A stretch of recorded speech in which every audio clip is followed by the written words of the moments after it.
श्री पतंजली महामुनये नमः. गतसूत्रामध्ये आपण भगवंताच्या सर्वज्ञत्वाचा विचार केला. ते सर्वज्ञत्व कशा प्रकारचं असतं, कशासाठी असतं, कुठल्या प्रयोजनाने असतं याचा आपण विचार केला. अर्थात ते कुठल्या प्रयोजनानं असतं, अर्थात त्याचं महत्तम प्रयोजन म्हणजे महत्तम प्रयोजन काय आहे ते या सूत्रामध्ये सूत्रकार आपल्याला प्रामुख्यानं सांगतायत. तर आपण तो भाग आता बघूया.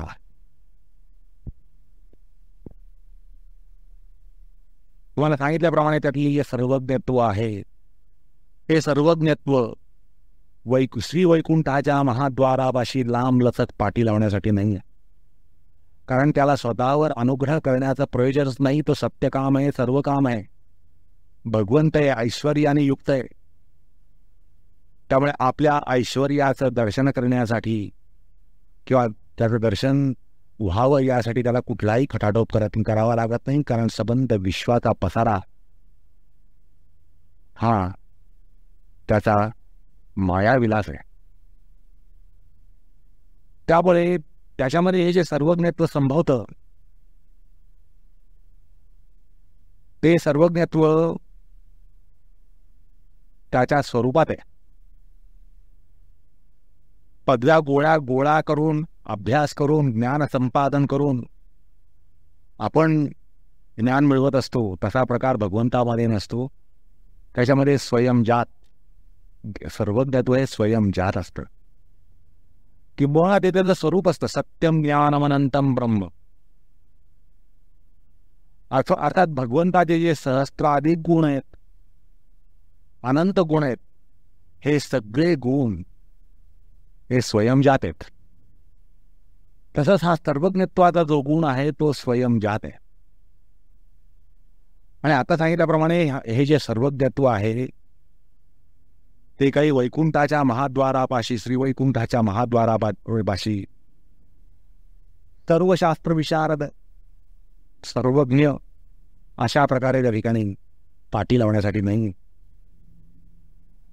तर हे सर्वज्ञत्व का संभवतं, त्यातलं सर्वातलं महत्वाचं, महत्तम असं जे कारण आहे ते कारण म्हणजे हा सर्वेश्वर, हा भगवंत, हा तुम्हा आम्हा सगळ्यांच्या उद्धारासाठी ज्यासाठी ज्ञान लागतं, धर्म लागतो, वैराग्य लागतं, त्यासाठी ज्ञान धर्म वैराग्याचा उपदेश व्हावा लागतो. त्या ज्ञान संक्रमणासाठी हा भगवंत गुरुपदावर आहे. तो केवळ ऐश्वर्याने समृद्ध असा एक त्रैलोक्य अधिपती म्हणून एखाद्या सिंहासनावर बसून नाहीये. तर जीवसृष्टीला उद्धरण्यासाठी, विशेषतः मानवाचा उद्धार करण्यासाठी तो गुरुपदावर आहे. आणि गुरुपदावर असल्यामुळे, तो सगळ्यांचा गुरु होत असल्यामुळं सर्वज्ञ, त्यातलं जे त्याचं सर्वज्ञत्व आहे ते त्या ठिकाणी पणास लागतं. आणि त्यामुळे तो सर्वज्ञ आहे. आणि त्याचा निर्देश करताना सूत्रकार म्हणतात, म्हणजे त्याच्यामध्ये सर्वज्ञत्व जे आहे त्याचं प्रयोजन काय आहे, कशासाठी आहे. तर आपण त्याचं प्रयोजन पाहिलं की भगवंत जो प्रवृत्त होत असतो कुठेही कशामध्ये, जो भगवंताची, ईश्वराची जी प्रवृत्ती असते ती कशासाठी असते, तर भूतानुग्रहाचं प्रयोजन त्याच्यामध्ये असतं. आणि म्हणूनच त्याच्यामध्ये सर्वज्ञत्व असतं. आणि सर्वज्ञत्व हे तो गुरुपदावर असल्यामुळे तो सर्व भूतसृष्टीचा उद्धार करू शकतो. आणि अशा वस्तुस्थितीचा निर्देश करण्यासाठी सूत्रकार एक सूत्र या ठिकाणी अन्वित करतात. भगवंताविषयी अजून एक गुण सांगताना गुणराशी सांगून जातात. हे सूत्रकारांचं कौशल्य आहे. ते एकच या ठिकाणी त्याचं गुण लक्षण सांगणार आहे. ते असं लक्षण असेल की त्या लक्षणाने पुन्हा अनेक गुणांचं त्या ठिकाणी प्रकाशन होईल. आणि त्यासाठी ते म्हणतात पूर्वेशामपि गुरुः कालेन अनवच्छेदात. पूर्वेशामपि गुरुः म्हणजे हा ईश्वर कालाने अनवच्छेदित असल्यानं तो पूर्ववर्ती गुरूंचाही गुरु, असा आदी गुरु, असा सर्वांचा गुरु आहे, असं सूत्रकार सांगून जातात. या ठिकाणी पूर्वेशाम असं म्हणतात म्हणजे पूर्ववर्ती, म्हणजे पूर्ववर्ती गुरूंचा सुद्धा हा गुरु ईश्वर आहे. आता पूर्ववर्ती म्हणजे काय, तर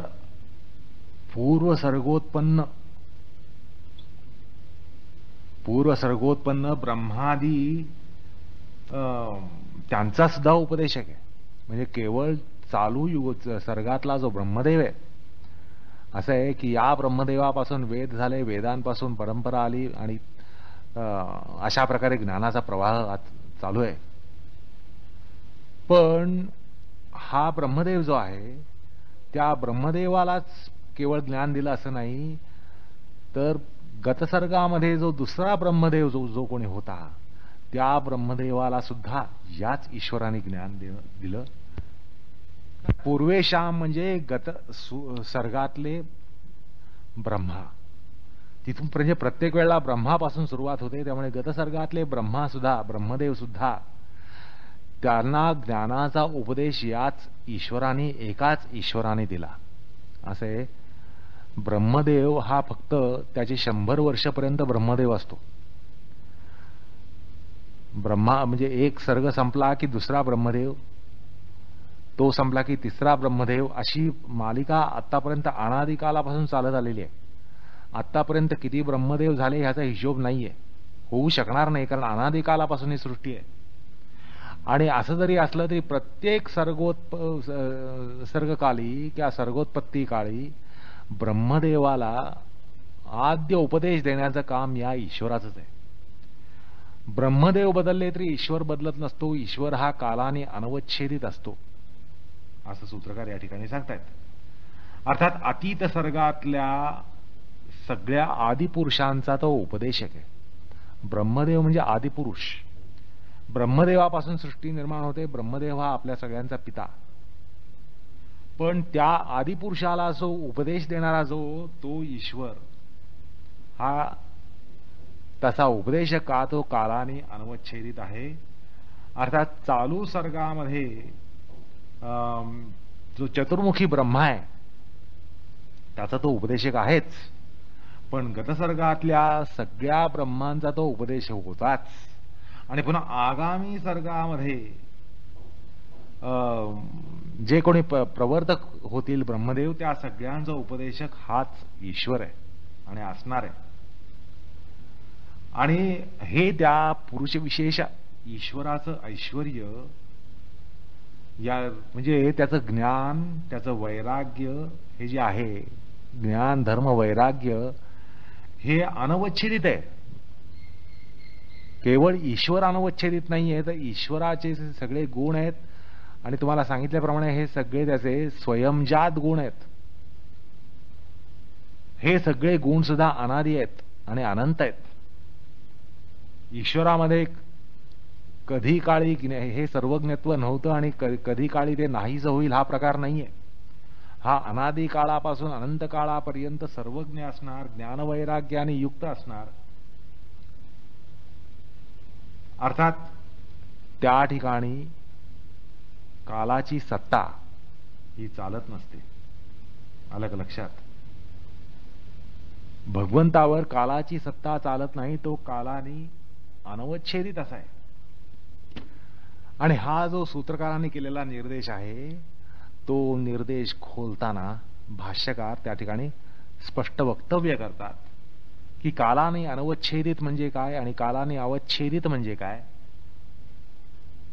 आणि हा सर्वकालीन असा जो परात्पर गुरु आहे, परमगुरु आहे, तो कशा प्रकारे आहे हे सूत्रामध्ये जे लक्षित आहे त्याचा विस्तार करताना भाष्यकार म्हणतात की सगळे पूर्ववर्ती जे गुरु होते ते कालाने अवच्छिन्न होते.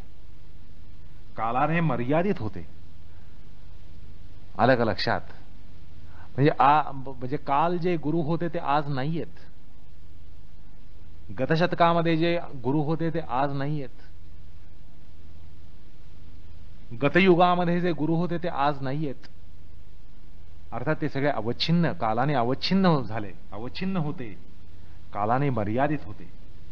अर्थात पूर्ववर्ती सगळे गुरु हे कालाने अवच्छेदित असल्यानं भाष्यकार म्हणतात पूर्वहि गुरवः कालेन अवच्छिद्यन्ते. पूर्वहि गुरुवः कालेन अवच्छिद्यन्ते असं ते म्हणतात. अर्थात ते सगळे कालाने मर्यादित होते, अवच्छेदित होते. पण भगवंताच्या विषयी असं आहे, ते म्हणतात यत्र अवच्छेदनार्थेन कालः न उपावर्तते स एष पूर्वेषामपि गुरुः. ज्याला अवच्छेदित आणि मर्यादित करण्यासाठी काल सुद्धा उपस्थित होऊ शकत नाही, होत नाही, होणार नसतो, झालेला नसतो, तोच पूर्ववर्ती गुरूंचाही गुरु असतो. आलं का लक्षात? म्हणजे तो ईश्वर जसा या सृष्टीत प्रकर्ष ऐश्वर्यासह विद्यमान आहे, म्हणजे आपल्याला दिसतं ईश्वरा म्हणजे ज्याला ब्राह्मी दृष्टी आहे, ज्याला भगवत दृष्टी आहे, वासुदेवमय दृष्टी आहे, त्याला संबंध सृष्टी वासुदेवमय दिसते. भगवंताचं ऐश्वर त्याला सगळीकडे दिसतं.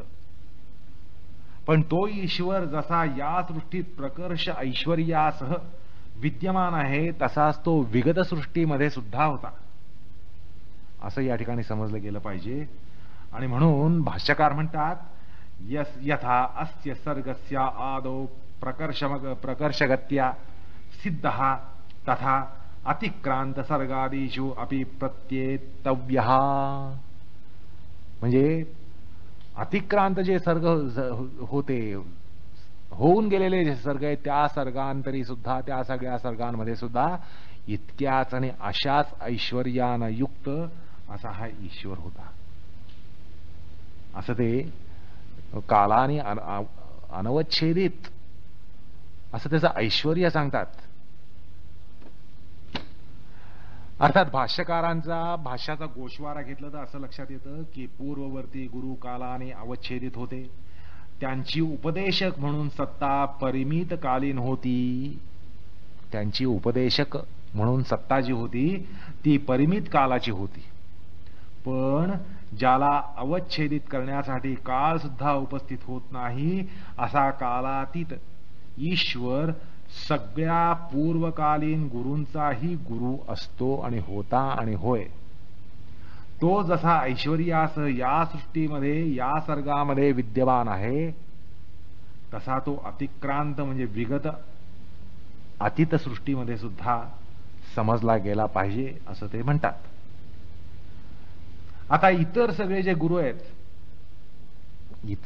गुरु आहेत ते कालाने अवच्छेदित होते असं जरी म्हटलं तरी आत्मा या दृष्टीनं ते नित्य अव्यय असले. आलं का लक्षात? म्हणजे आत्मदृष्टीनं जरी ते सगळे अव्यय असले तरी त्यांच्या ज्ञानामध्ये संकोच विकास आणि तिरोभाव प्रादुर्भाव होतो. आलं का लक्षात? एखादा असं म्हणेल या ठिकाणी असे पूर्ववर्ती गुरु तुम्ही कालाने अवच्छेदित म्हणतात, पण आत्मस्वरूपानं ते कुठे अवच्छेदित झाले? आत्म्याला न मृत्यू, आत्म्याला ना जन्म ना मृत्यू. मग ते होते आणि आता नाहीशी झालेत असं कसं म्हणता तुम्ही? आत्मस्वरूपाच्या दृष्टीनं तर ते गुरु ते सुद्धा कालाने अनवच्छेदितच आहेत की. जे काल होते ते आज नाहीयेत असं तुम्हाला म्हणायचंय का? असं म्हणता येत नाही. तर या ठिकाणी अर्थ असा, कालाने अवच्छेदित म्हणजे आत्मस्वरूपाने ते अवच्छेदित झाले असं नाहीये. तर त्यांच्यामध्ये ज्ञानात संकोचन, ज्ञानात विकास, तसाच प्रादुर्भाव आणि तिरोभाव हा संभवला. आलं का लक्षात? त्यांच्या ज्ञानामध्ये ते सातत्य हे सांगता येत नाही. त्यांच्या ज्ञानामध्ये तिरोभाव झाला. त्यामुळे हे जे सगळे मर्त्य गुरु आहेत, मानवी गुरु आहेत, हे सगळे गुरु त्यांच्या ज्ञानामध्ये संकोच विकास हा संभवला आणि संभवतो. तसंच तिरोभाव आणि प्रादुर्भाव संभवला आणि संभवतो. पण ईश्वरामध्ये तसा प्रकार संभवत नाही. प्रत्येक गुरुला पूर्व परंपरा असते, हेही आपल्याला लक्षात येतं की प्रत्येक गुरुला पूर्व परंपरा असते. म्हणजे प्रत्येक गुरुला कोणीतरी पूर्ववर्ती गुरु असतो. गुरुला गुरु, त्या गुरुला गुरु, त्या गुरुलाही गुरु, त्या गुरुलाही गुरु, अशा प्रकारे पूर्व परंपराही असते. पण ईश्वरामध्ये अशी पूर्व परंपरा नाही. त्याचं ज्ञान अनादी, अनंत, स्वयंसिद्ध, स्वयंजात आणि निरपेक्ष असतं, असं या ठिकाणी एवढं सूत्रकारांना सांगायचं आहे. आलं का लक्षात? भगवंताचं, ईश्वराचं जे सर्वज्ञत्व आहे ते ज्ञान अनादी, अनंत, स्वयंजात, स्वयंसिद्ध, निरपेक्ष आहे. ते कशालाही सापेक्ष नाहीये. आता या सूत्राच्या संदर्भामध्ये एक श्रौत प्रमाण मिळतं.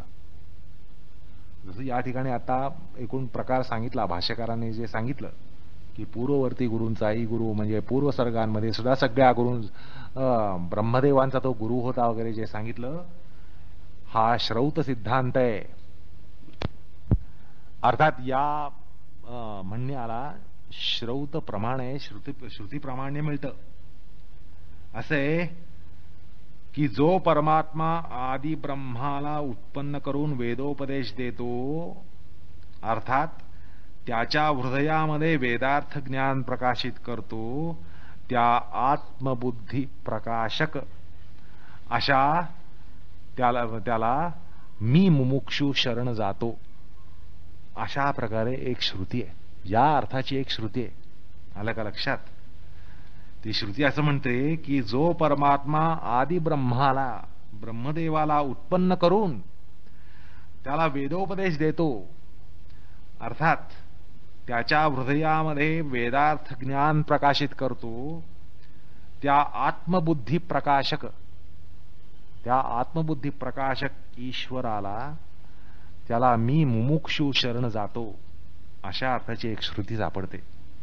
ही श्रुती श्वेताश्वतर उपनिषदामध्ये यो ब्राह्मणं विदधाति पूर्वयोहि वेदाश्च प्रहिणोति तस्मै तम देव आत्मबुद्धिं प्रकाशम मुमुक्षुर्वै शरणम अहम प्रपद्ये, मी त्याला शरण जातो, असे त्या ठिकाणी ब्रह्मवादातला साधक म्हणतो.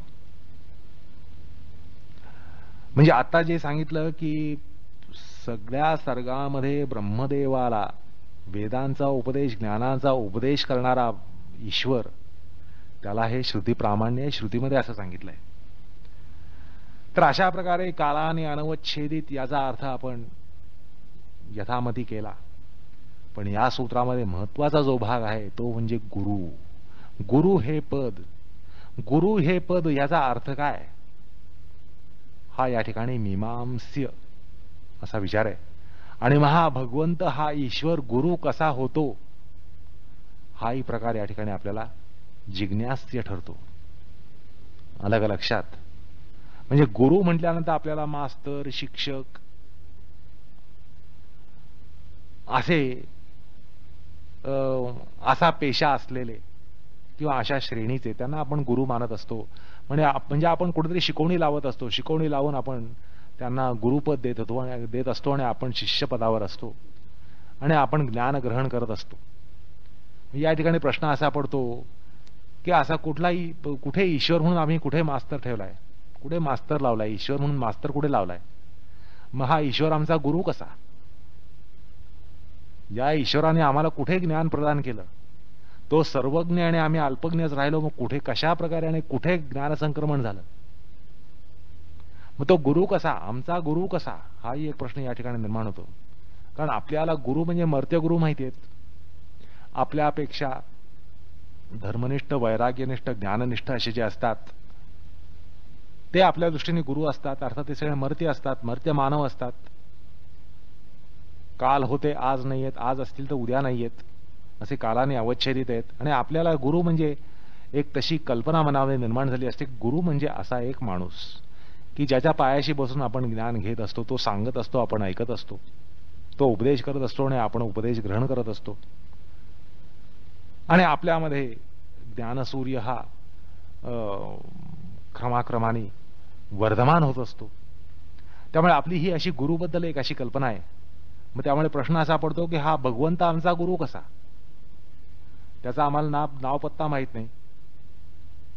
मग आम्ही कुठे त्याच्या घरी जाऊन शिकवणी घेतली? मग आम्ही त्याच्या घरी जाऊन कुठे शिकवणी घेऊ शकतो? मग हा जो ईश्वर गुरुपदावर आहे आणि सर्वांचाही गुरु आहे आणि पूर्वेशामपि गुरु, सगळ्यांचाही गुरु असं जे म्हणता, त्याचा नेमका अर्थ काय? असाही या ठिकाणी जिज्ञासा प्रश्न पडतो. तर आपण या जिज्ञास्य प्रश्नांकडे वळूया. पहिल्यांदा गुरु म्हणजे काय? गुरुपदाचा अर्थ या ठिकाणी समजून घेणं हे प्रधान कर्तव्य असतं. तर गुरु शब्दाबद्दल आपली शास्त्र असं सांगतात, गो शब्द तत् अंधकार स्याद, रू शब्द तद निरोधक. आलं का लक्षात? गो शब्दस्तद अंधकार स्याद, रू शब्द स्तन निरोधक. अंधकार निरोधत्वाद गुरु इति अभिधीयते, अशी अद्वैतारकोपनिषदामधली व्याख्या आहे. अर्थात गुरु या पदामधला पहिला जो शब्द आहे, आद्य शब्द आहे, गु आहे, त्याचा अर्थ असा की अंतःकरणातला अंधकार, अंतःकरणातला अज्ञान, अंतःकरणातला मोह. आणि जो दुसरा शब्द आहे, रू शब्द आहे, तो रू शब्द म्हणजे तन निरोधक असा ज्ञान प्रकाश, ज्ञान सूर्य, मोहनाशक सत्व. आणि त्यामुळे अंधकाराचा निरोध करून त्या ठिकाणी ज्ञानप्रकाश जो आणतो तो गुरु, असं अद्वैतारकोपनिषदामध्ये म्हटलेलं आहे. तसंच पांचरात्र संहितेमध्ये जयाख्य संहिता म्हणून एक आहे, त्या ठिकाणी 65वा श्लोक आहे तो असा, शास्त्र अंजनेन यो अज्ञान तिमिरम विनिपातयेत, शास्त्रम पापहरम पुण्यम पवित्रम मोक्षदम, शांतिदम च साहार्यम च वक्ती य स जगद्गुरु, असं जयाख्य संहितेमध्ये पहिल्या पटलामधल्या 65व्या श्लोकात म्हटलेलं आहे. आणि गुरुचं लक्षण त्याच संहितेमध्ये करताना असं म्हटलंय, यः समः सर्वेषु भूतेषु. बघा, या लक्षपूर्वक आहे का? गुरुचं या ठिकाणी लक्षण सांगितलंय, यः समः सर्वेषु भूतेषु विरागी वितमत्सरः जितेंद्रिय शुचिर्दक्ष समग्रावयवाश्चित्तः कर्मणा मनसा वाचा भीतश्वभयदस्सरा, म्हणजे अभय देणारा,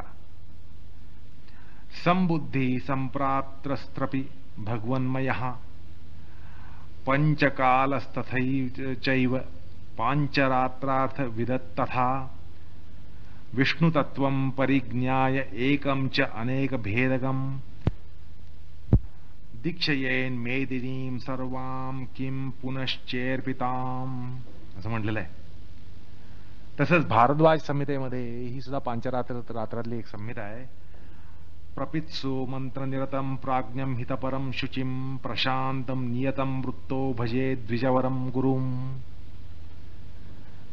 याचा अर्थ असा की प्रपन्न मंत्रार्थ निरत, मंत्रार्थ जो आहे त्याच्या अर्थामध्ये ज्याला सहज गमन होतं तो मंत्रार्थ निरत असा, प्रशांत वृत्तीचा, प्राज्ञ, शुचिर्दक्ष अशी लक्षणं यात सांगितली आहेत. म्हणजे एकंदर या ठिकाणी जर गुरुचं लक्षण काय सांगितलं या पांचरात्रामध्ये, तर तो जितेंद्रिय असतो, समः सर्वेषु भूतेषु, ह्याच्यामध्ये समबुद्धी असते, सगळ्यांच्या बद्दल समबुद्धी ठेवून असतो, विरागी असतो. हा गुरु विरागी असायला पाहिजे, वीतराग वीतमत्सर असायला पाहिजे. म्हणजे त्या ठिकाणी वैराग्याचा केवढा प्रभाव आहे हे लक्षात येतं. म्हणजे वैराग्य किती प्रभावी असतं गुरुपदासाठी. आणि तो वीतमत्सर असायला पाहिजे. हा फार एक महत्वाचा भाग या ठिकाणी सूक्ष्म त्यातलं मनोविज्ञान असं आहे की गुरु म्हटल्यानंतर तो ज्ञानी असतो. गुरु म्हटल्यानंतर तो ज्ञानी असतो. ज्ञानी म्हटल्यानंतर त्या ठिकाणी अहंकार येतो आणि अहंकार आल्यानंतर त्या ठिकाणी मत्सरही येतो. ज्ञानी दोन जर ज्ञानी समोरासमोर आले किंवा एखाद्या ज्ञानाला दुसऱ्या ज्ञानाचा पत्ता समजला तर त्याबद्दल पहिल्यांदा जो भाव निर्माण होतो तो म्हणजे मत्सर निर्माण होतो. तर त्यामुळे म्हणजे केवळ ज्ञान असणं हे गुरुपदावर नेऊन पोचू शकत नाही. तर त्या ठिकाणी वितमत्सरता असायला पाहिजे. तो गुरु वितमत्सर असायला पाहिजे, जितेंद्रिय असायला पाहिजे, शुचिर दक्ष असायला पाहिजे, शुचितेबद्दल दक्ष असायला पाहिजे, अंतःशुची, बाह्य शुची, अंतःकरणाची शुची, या सगळ्याबद्दल तो दक्ष असायला पाहिजे. अर्थात म्हणजे ज्ञानापेक्षा आपल्याला असं वाटतं की गुरुमध्ये पहिल्यांदा ज्ञान असायला पाहिजे. That is the first qualification असं आपल्याला वाटतं की पहिली अट म्हणजे गुरु हा ज्ञानी असायला पाहिजे. पण शास्त्रामध्ये यापेक्षा वेगळंच सांगितलंय.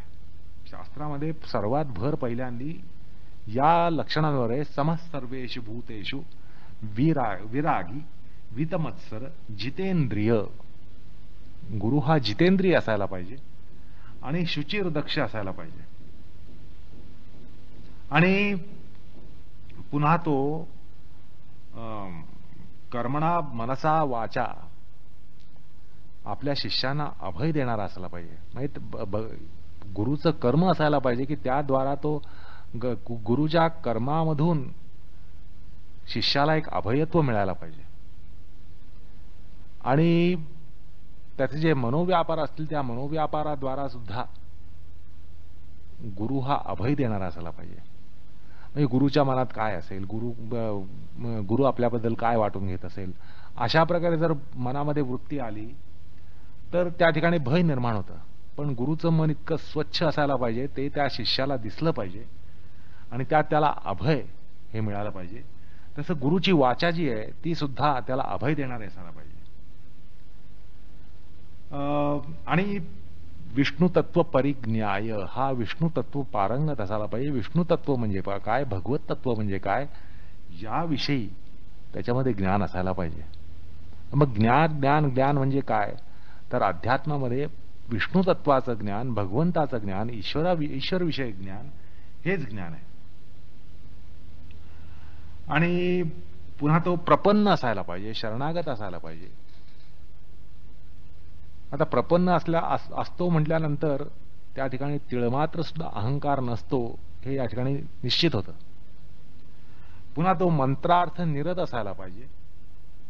मंत्रार्थ म्हटल्यानंतर मंत्रच असा अर्थ घेऊ नका की मंत्र म्हणजे काय तर गुरुचा प्रत्येक उपदेश हा मंत्राप्रमाणे असायला पाहिजे, मंत्राप्रमाणे परिणामी असायला पाहिजे, परिणामकारक असायला पाहिजे. आपण म्हणतो अमुक ह्याचा हा मंत्र आहे, तमुक ह्याचा तो मंत्र आहे, असं आपण जे व्यवहारामध्ये म्हणतो म्हणजे काय तर यशस्वीतेची गुरुकिल्ली.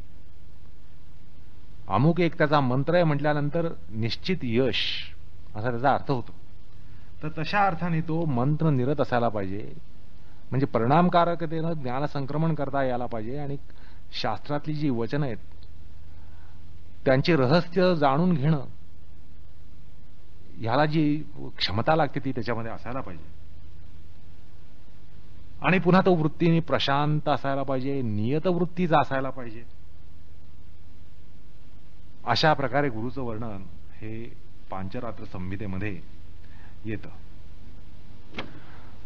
असो, आता थोडंसं आपण सूत्राकडे डोकावूया. सूत्रातल्या संकल्पना, पदयोजना त्याच्याकडे जर पाहिलं तर असं लक्षात येतं की लिंगपुराणामध्ये अशाच प्रकारचं वर्णन गुरुचं म्हणजे ईश्वराचं वर्णन आलेलं आहे.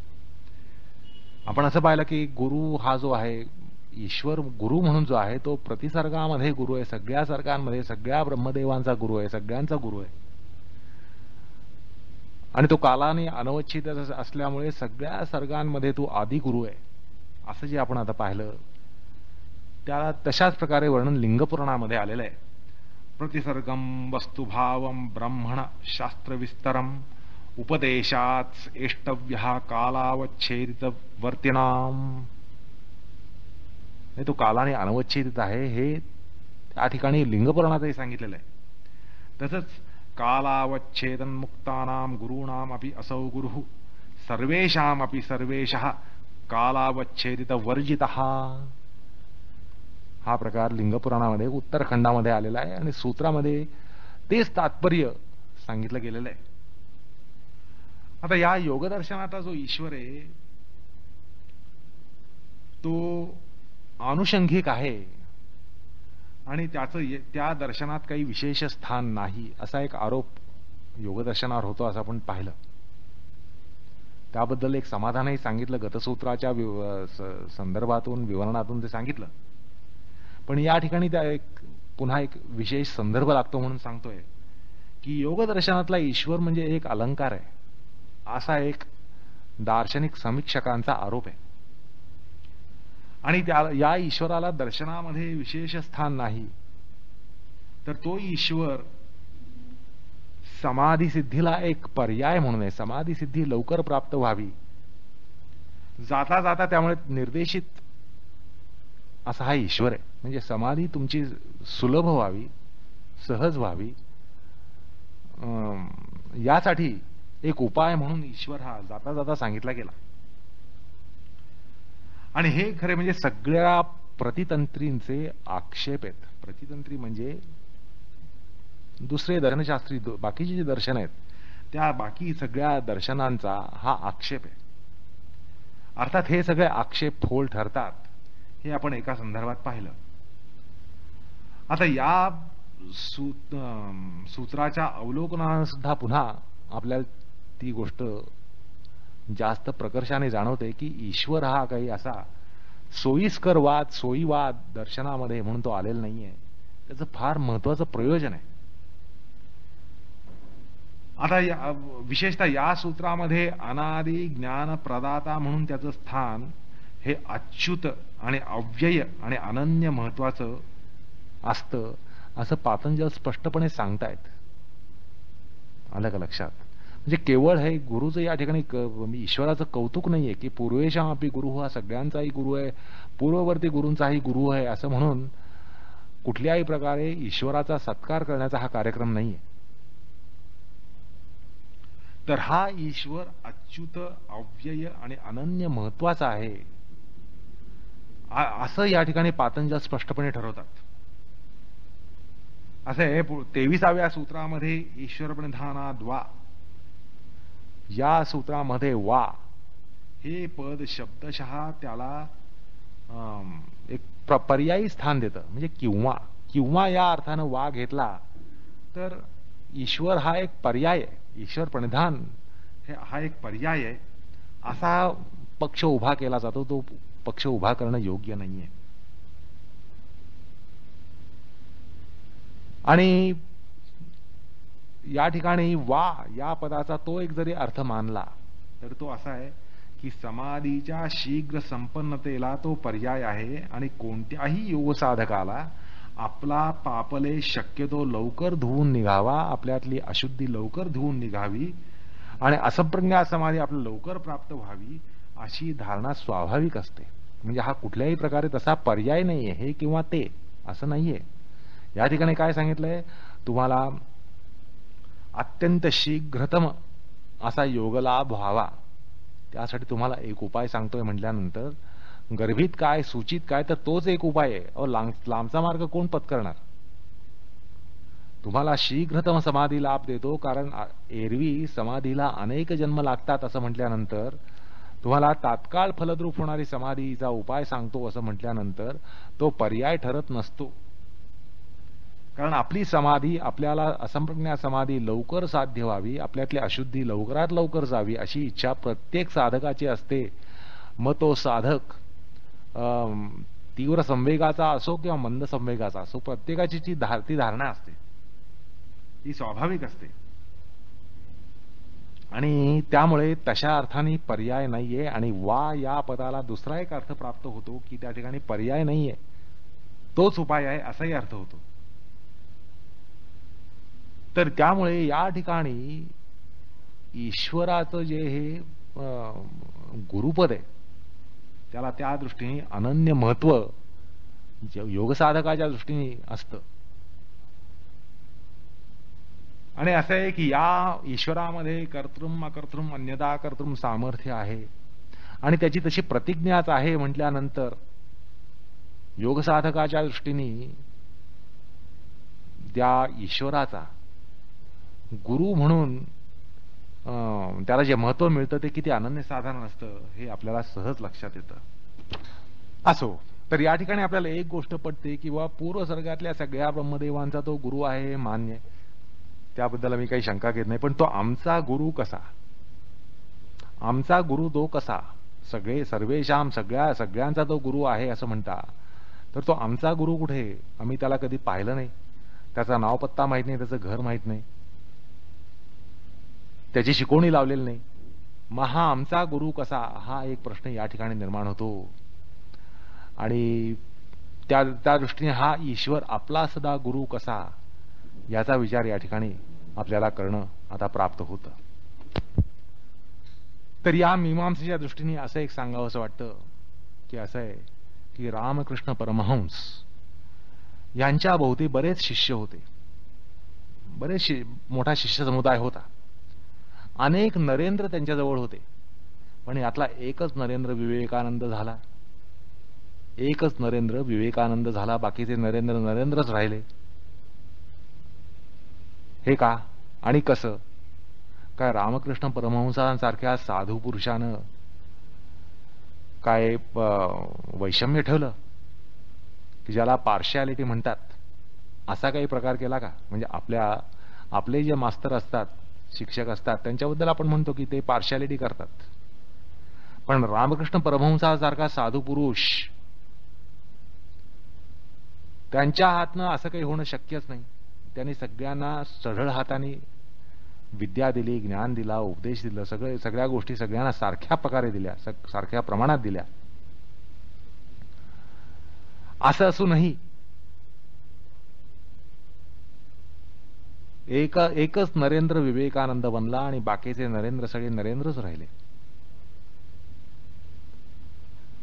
त्यामुळं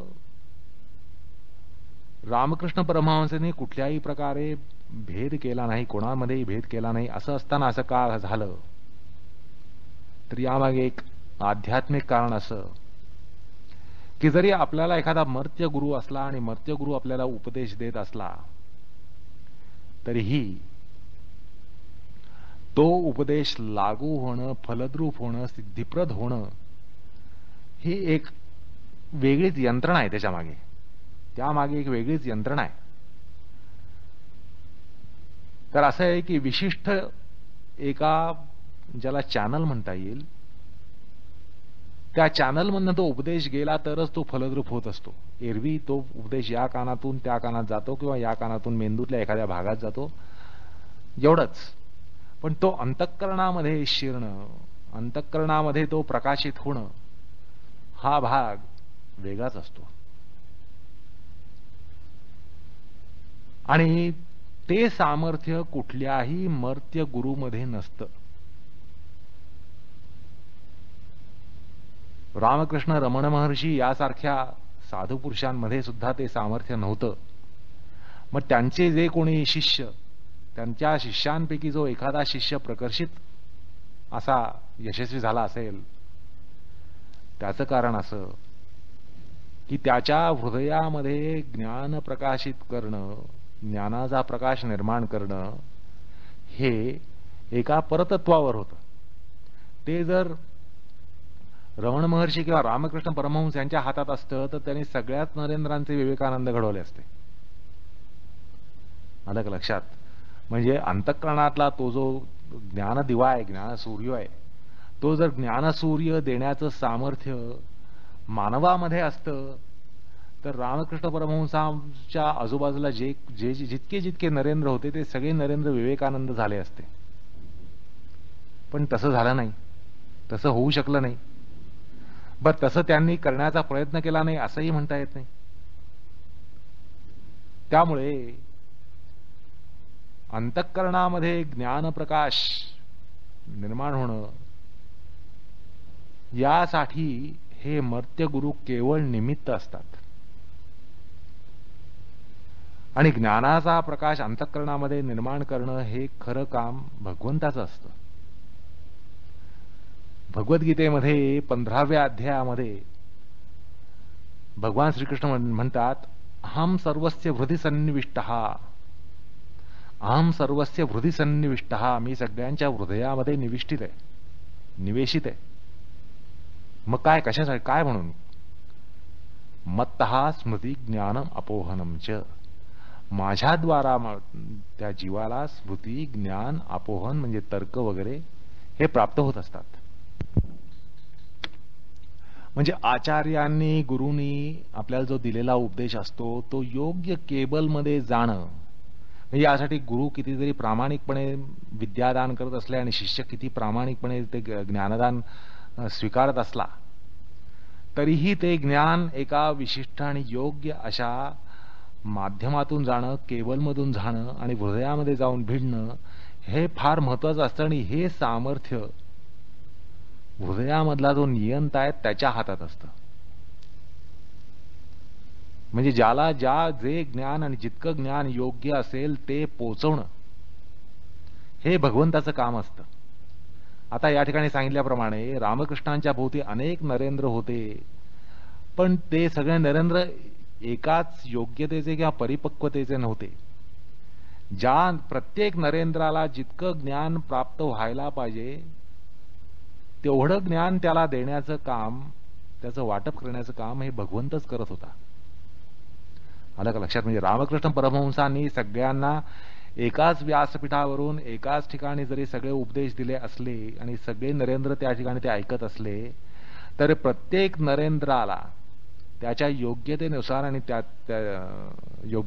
आणि त्याला अभिमत जितकं ज्ञान असेल, जसं ज्ञान असेल, जे ज्ञान असेल ते अंतःकरणाच्या माध्यमामध्ये पोचवणं हे काम भगवंतच त्या ठिकाणी करत असतो. रामकृष्णांनी एकाच शब्दाने सगळ्यांना उपदेश दिला. त्यांनी 100 नरेंद्रांसाठी 100 शब्द वापरले नाहीत, एकाच शब्दाने 100 नरेंद्रांना एका वेळी उपदेश दिला. असं जरी असलं तरी त्याचं जे इंटरप्रिटेशन करण्याचा प्रकार होता तो ज्याच्या त्याच्या सामर्थ्यानुसार, ज्याच्या त्याच्या लायकीनुसार, ज्याच्या त्याच्या क्षमतेनुसार, ज्याच्या त्याच्या ज्याला प्रामाणिकपणा म्हणतात त्याला अनुसरून त्याच्या हृदयामध्ये तितकाच ज्ञानप्रकाश हा झाला पाहिजे. कमी होता कामा नये, तसा जास्तही होता कामा नये. ह्याची काळजी तो हृदयातला भगवंत घेत असतो. आणि हे अध्यात्म ज्ञान एखाद्या मर्त्यगुरूतून जरी येत असलं तरी ते आतमध्ये पोचवणं आणि ते यथा सामर्थ्य, यथा क्षमता, यथा बुद्धिमत्ता आणि यथा लायकी हे त्याच्या हृदयामध्ये प्रकाशित करणं हे काम त्या मर्त्य गुरुचं नसतं. आलं का लक्षात? तर ते काम हृदयातला भगवंतच करत असतो. उपनिषदामधला तो प्रसंग आठवतो की देव, असुर आणि मानव हे प्रजापतीकडे उपदेशासाठी गेले आणि त्यांना एकच उपदेश त्यांनी दिला, the the the the the असा तिघांना एकच उपदेश दिला. पण तिघांना जरी एकच उपदेश दिला तर तिघांना विभिन्न अर्थ त्या ठिकाणी अभिप्रेत होते.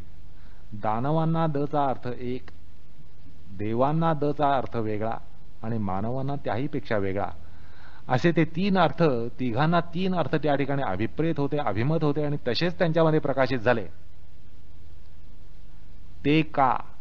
तर ब्रह्मदेवाने गुरुस्थानी राहून जो उपदेश दिला तो अंतःकरणामध्ये पोहोचवताना त्यांच्या त्यांच्या योग्यतेनुसार, म्हणजे दानवांना त्या द चा काय अर्थ लागला पाहिजे, त्यांनी काय करायला पाहिजे तो त्यांच्यामध्ये पोहोचवला. दया करा दानवांनो, दया करा, दयाबुद्धी ठेवा, कारण त्यांच्यामध्ये नेमकं तेच नसतं. त्यामुळे त्यांना द चा अर्थ दया करा असा दिला, म्हणजे प्रकाशित झाला, अंतःकरणामध्ये प्रकाशित झाला. तर देवांना जे स्वर्गामध्ये, स्वर्गभोगामध्ये निमग्न असतात, त्यांच्या भोगाला कुठल्याही प्रकारे सीमा नसते, निस्सीमपणे भोग घेत असतात, अहोरात्र दिवस रात्र घेत असतात, भोगामध्येच लंपटलेले असतात, त्यांना काय सांगितलं? दमन करा. देवांना उपदेश दमन करा असा दिला. कारण देवांना लक्षात आलं की आपल्याला द याचा अर्थ दमन आहे, आपल्यामध्ये दमनच नाहीये.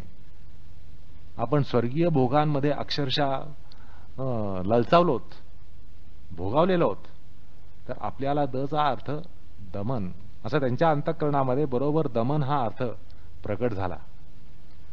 तर मानवांना त्या दचा अर्थ कळला की बाबा आपण स्वार्थी आहोत, प्रत्येक गोष्ट आपण संग्रह करण्याच्या मागे लागलेलो आहोत, तर आपण दान करण्याची वृत्ती आपल्यामध्ये आणली पाहिजे, बाणवली पाहिजे. तर आपल्याला दचा अर्थ दान असा त्यांच्या अंतःकरणामध्ये तो प्रकाशित झाला. म्हणजे एकाच शब्दाचा अर्थ पात्रतेनुसार, योग्यतेनुसार, क्षमतेनुसार, अभिमततेनुसार अंतःकरणामध्ये प्रकाशित होण्याचं काम, करण्याचं काम हे तो भगवंत करत असतो. आणि त्या अर्थाने गीतेतला श्लोक बघा, सर्वस्य च हृदि सन्निविष्टः मत्तः स्मृतिर्ज्ञानम अपोहनम च. मत्तः स्मृतिर्ज्ञानम अपोहनम च, अर्थात ज्ञानासाठी स्मृती हवे आणि त्याच्यातून ज्ञान उभा राहतं. आणि अपोहनम म्हणजे तर्क वगैरे प्रक्रिया याही त्या ठिकाणी ज्ञानाला उपोद्बलक असतात.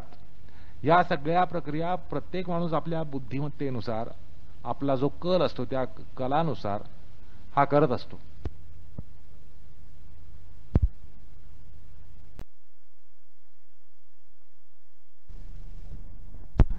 सर्वस्य च हृदि सन्निविष्टः मत्तः स्मृतिर्ज्ञानम अपोहनम च. स्मृतिर्ज्ञानम अपोहनम च, अर्थात ज्ञानासाठी स्मृती हवे आणि त्याच्यातून ज्ञान उभा राहतं. आणि अपोहनम म्हणजे तर्क वगैरे प्रक्रिया याही त्या ठिकाणी ज्ञानाला उपोद्बलक असतात. या सगळ्या प्रक्रिया प्रत्येक माणूस आपल्या बुद्धिमत्तेनुसार, आपला जो कल असतो त्या कलानुसार हा करत असतो. आणि त्यामुळे त्या सगळ्या गोष्टींचं संयोजन हा हृदयातला भगवंत करत असतो. त्यामुळे अध्यात्माच्या क्षेत्रामध्ये असं आहे की आपला गुरु जरी कोणी जरी असला, एखादा स्वामी, एखादा महाराज जरी गुरु असला, तरीही खऱ्या अर्थाने त्या गुरुने दिलेला उपदेश आपल्या अंतःकरणामध्ये आपल्या क्षमतेनुसार, आपल्या पात्रतेनुसार, आपल्या प्रामाणिकपणाच्या अनुसार त्याचा आपल्यामध्ये प्रकाश पाडणं हे भगवंतच करत असतो.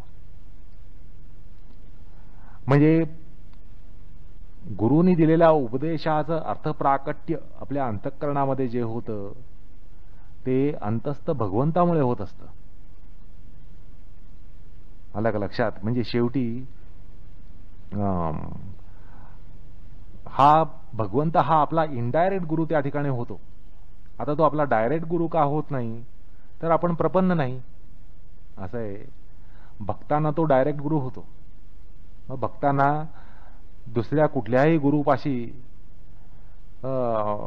मी तुझा प्रपन्न आहे, मी तुझा शरणागत आहे, मला ज्ञान दे असं सांगण्याचं कारण होत नाही. जसं अर्जुनाने सांगितलं, शिष्यस्त्वेहम शाधिमाम त्वाम प्रपन्नम. अहो, तो अर्जुनाचा अधिकार होता. तर तसा अधिकार प्राप्त झाल्यानंतर आपल्याला या भगवंताची शिकवणी डायरेक्ट साक्षात मिळू शकते. नाहीतर असं आहे की त्याच्या एजंटामार्फत आपल्याला काही गोष्टी प्राप्त करून घ्याव्या लागतात. याचं कारण आपल्यामध्ये क्षमतेचा अभाव, आपल्यामध्ये सामर्थ्याचा अभाव, आपल्यामध्ये पात्रतेचा अभाव असतो. आपल्यामध्ये भगवत शरण्य वृत्ती आल्यानंतर भगवंत आपल्याला सगळ्या प्रकारचं साक्षात ज्ञान देत असतो. आणि असं आहे की कदाचित तो देत असला तरी आपल्यामध्ये ते पोचत नाही. म्हणजे भगवंत असंही म्हणता येईल की भगवंत आपल्याला डायरेक्ट ज्ञान देत असतो, पण ते आपल्याला आपला जो मर्त्य गुरु आहे त्या पोस्टमनद्वारा आपल्या हातात येऊन पडावं लागतं, त्याशिवाय आपल्याला कळत नाही. असाही अर्थ त्या ठिकाणी काढता येतो की भगवंत ज्ञानप्रकाशक असतो, पण असं आहे की त्यांनी आपल्याला डायरेक्ट जरी किंवा अपरोक्षपणे जरी आपल्याला दिलं असलं तरी आपल्याला ते घेता येत नाही. आणि ते एखाद्या माध्यमाच्या आधारे, माध्यमाच्या द्वारा, एखाद्या एजंटच्या द्वारा आपल्याला ते घ्यावं लागतं. आणि आपल्याला त्यासाठी एक मर्त्य गुरु हा निवडावा लागतो आणि त्याच्याद्वारा आपल्याला मिळत असतं. म्हणजे बघा, भगवंताचं ते विलक्षण कर्म जे सांगितलं तो करतोही आणि करून आकर्ताही राहतो, तसं या बाबतीतही आहे. तो आपला गुरु आहेही, म्हणजे प्रत्यक्ष गुरु आहेही, आणि प्रत्यक्ष नसेल तर तो अप्रत्यक्ष आहे, आणि अप्रत्यक्ष नाही तर प्रत्यक्ष आहे. म्हणजे प्रत्यक्ष असून अप्रत्यक्ष आहे, प्रत्यक्ष नसला तर अप्रत्यक्ष आहे. अशा प्रकारे त्याचं जे भगवंताचं कौशल्य आहे ते या ठिकाणी आपल्याला लक्षात येतं. आपल्यामध्ये जितक्या म्हणजे शरणागती जर आली तर भगवंत आपला पूर्णपणे उद्धार करेल, तोच आपला गुरु असेल. म्हणजे मागाशी सांगितल्याप्रमाणे अक्षरशः आपल्याला भगवंताची शिकवणी मिळेल, भगवंताच्या पुढ्यात बसून आपण ज्ञानार्जन करत असू. पण आपल्यामध्ये तो भाव नाहीये, कारण आपण सुरुवातीलाच असा प्रश्न मांडला की मला भगवंताचा पत्ता माहित नाही, नाव माहित नाही, पत्ता माहित नाही, तर शिकवणीला कसा जाऊ. तर आपल्याला भगवंताचा नाव पत्ता माहिती नसल्यामुळे आपल्याला एखाद्या मर्त्य गुरुद्वारा ते ज्ञान प्राप्त होत असतं. अन्यथा डायरेक्ट ज्ञान हा जो प्रकार आहे तो भगवंताकडनं होत असतो, पण आपल्याला तो आडवळणानेच घ्यावा लागतो. याचं कारण आपल्यामध्ये क्षमता नसते, पात्रता नसते. तर असा एकूण हा या ठिकाणी प्रकार आहे. म्हणजे आपल्याला जरी एखादा मर्त्य गुरु असला तरी गुरु असला तरी खऱ्या अर्थाने गुरु तो भगवंतच. खऱ्या अर्थाने गुरु हा भगवंतच. पुन्हा असं आहे की गुरु मिळणं हाही एक महत्वाचा भाग आहे. कुठल्याही शिष्याची समस्या असते की मला मिळणारा गुरु योग्य कशावरून, कारण शिष्य काही गुरुची परीक्षा घेऊ शकत नाही. शिष्य काही गुरुची परीक्षा घेऊ शकत नाही, पण प्रत्येक शिष्यालाही अपेक्षित असतं की आपल्याला एक योग्य गुरु मिळावा, ही त्याची प्रामाणिक इच्छा असते. पण गुरुची परीक्षा घेण्याची कुवत काही शिष्यामध्ये नसते. मग या समस्येवर तोडगा काय? ह्याच्यावर तोडगा म्हणजे भगवंतावर सगळं सोडून दिलं तर भगवंत आपल्याला बरोबर योग्य असा गुरु देईल. भगवंताकडनं आपल्याला जर डायरेक्ट असं ज्ञान मिळण्याची आपल्यामध्ये पात्रता, क्षमता वगैरे नसेल तर भगवंत आपल्याला योग्य गुरु देईल, आणि त्या योग्य गुरुद्वारा भगवंताचा उपदेश आपल्यापर्यंत पोहोचेल. तर अशा प्रकारे आपल्याला मर्त्य गुरु असो किंवा गुरु नसोही, पण हा आपल्या अंतःकरणामध्ये सतत निनादणारा गुरुचा ध्वनी, गुरुचा आवाज हा सतत चालू असतो.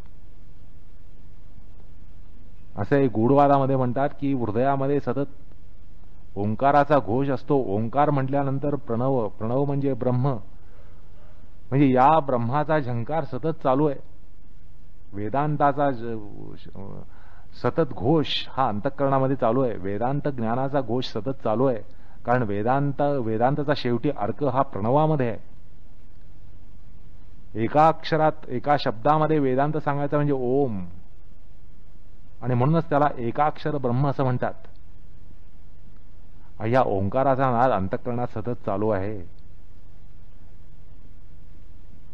मग तोच ईश्वर आहे. म्हणजे ज्ञानाचं स्पंदन हे आपल्या अंतःकरणामध्ये सतत चालू असतं, फक्त आपल्यामध्ये ती संवेदन क्षमता नसते. अर्थात गुरुचा उपदेश अंतःकरणामध्ये सतत चालू असतो. अर्थात अंतःकरणामध्ये निनादणारा प्रणव म्हणजे हा अध्यात्मक ज्ञानाचा ध्वनी आहे. त्यामध्ये अध्यात्मक ज्ञान हे सतत निनादत असतं. अर्थात आपला आध्यात्मिक गुरु हा हृदयात असतो. आणि खरं आहे असं आहे की गुरु या शब्दाचा प्रधानार्थ म्हणजे आध्यात्मक ज्ञान संक्रमण करणारा तोच गुरु. भगवद्गीतेत याविषयी म्हटलंय, अध्यात्म ज्ञान नित्यत्वम तत्वज्ञानार्थ चिंतनम एतद ज्ञानम इति प्रोक्तम अज्ञानम यददोन्यथा. आलं का लक्षात? भगवद्गीतेमध्ये म्हटलंय अध्यात्म ज्ञानच हेच खऱ्या अर्थाने ज्ञान आहे, बाकीचं सगळं अज्ञान आहे. हे साक्षात भगवंताचं वचन आहे. अध्यात्म ज्ञान नित्यत्वम तत्वज्ञानार्थ चिंतनम एतद ज्ञानम इति प्रोक्तम अज्ञानम यददोन्यथा, असं 13व्या अध्यायामध्ये भगवान सांगतात. अर्थात त्यामुळे ज्ञान याचा मुख्य अर्थ म्हणजे अध्यात्म ज्ञान. आणि त्यामुळे अध्यात्म ज्ञान देणारा जो तोच खऱ्या अर्थाने प्राधान्यानं गुरु. आलं का लक्षात? आणि त्यामुळे भगवंत हा अंतःकरणामध्ये गुरुरूपानं गुरुस्थानामध्ये त्या ठिकाणी आहे. आपण म्हणतो की आम्ही शिकवणीला कुठे जातो? अहो, अध्यात्म ज्ञानाची शिकवणी ही हृदयात होत असते. ज्ञान हे खऱ्या अर्थानं हृदयामध्ये प्रकट होत असतं. या ठिकाणी मेंदूचं काम नाहीये. मग ईश्वराचा पत्ता कुठे? आम्हाला नाव पत्ता माहीत नाही, असं आपण सुरुवातीला एक जिज्ञासा प्रश्न टाकला. त्याचं उत्तर असं की पत्ता माहीत नाही कसा? आपल्या हृदयाचा पत्ता आपल्याला माहीत नाही तर तो आपल्यामधला मोह आहे. तर त्या भगवंताचा पत्ता म्हणजे आपलं हृदय. आणि त्यामुळे या हृदयामध्ये भगवंत आपल्याला ती अध्यात्म ज्ञानाची शिकवणी देत असतो. पुन्हा या संदर्भात बघा, सर्वस्यच अहम हृदि सन्निविष्टः.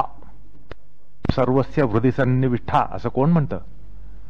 भगवान श्रीकृष्ण म्हणतात, 15व्या अध्यायात म्हणतात, पुरुषोत्तम योगामध्ये सांगतात, अहम सर्वस्य हृदि सन्निविष्टः. मी सगळ्यांच्या हृदयामध्ये सन्निविष्ट आहे. कशासाठी? मत्तः स्मृतीर ज्ञानम अपोहनम च. म्हणजे यात माझ्याद्वारा ही स्मृती, म्हणजे पुन्हा ज्ञानाचं एक करण आहे. ज्ञानाच्या प्रक्रियेमध्ये स्मृतीला महत्व किती आहे हे सांगण्याचं कारण नाही. जर असं म्हटलं की मेमरी याचं ज्ञानामध्ये किती योगदान आहे म्हटल्यावर तुम्हाला लगेच पटेल. कारण आपण म्हणतो मेमरी शिवाय बाबा काही खरं आपली प्रगती होत नाही ज्ञानामध्ये.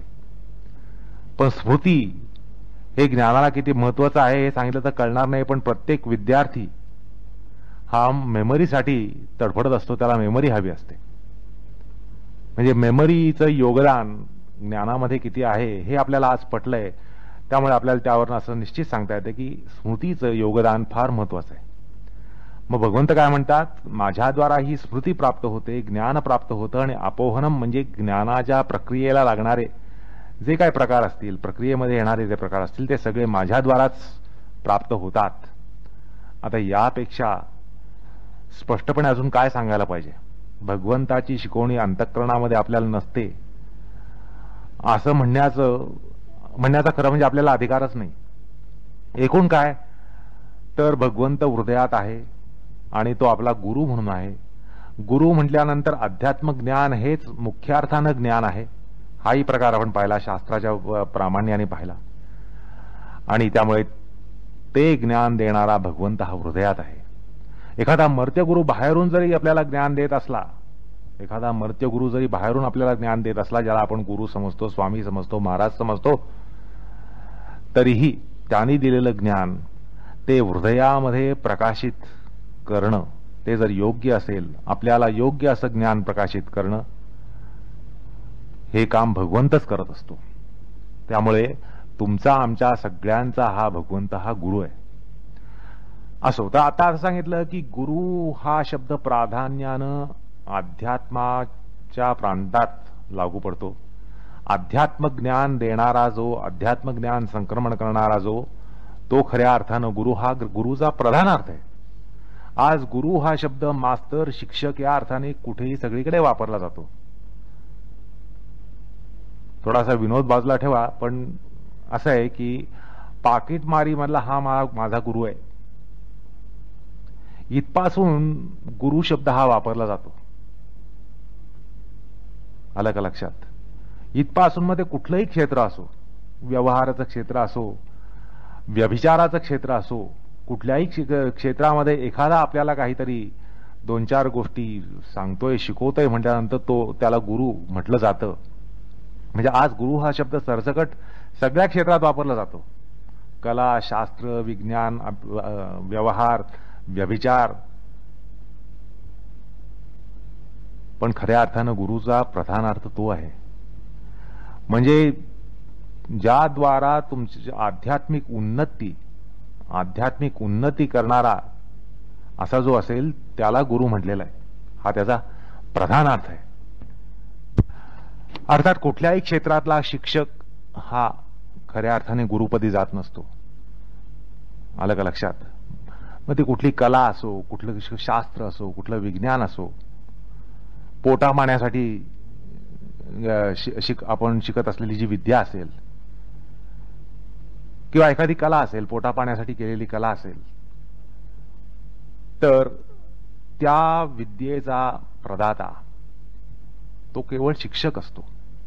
आपल्याला काहीतरी तो शिक्षण देत असतो म्हणून तो केवळ शिक्षक असतो, मास्तर असतो, पण तो गुरुपदी जात नसतो.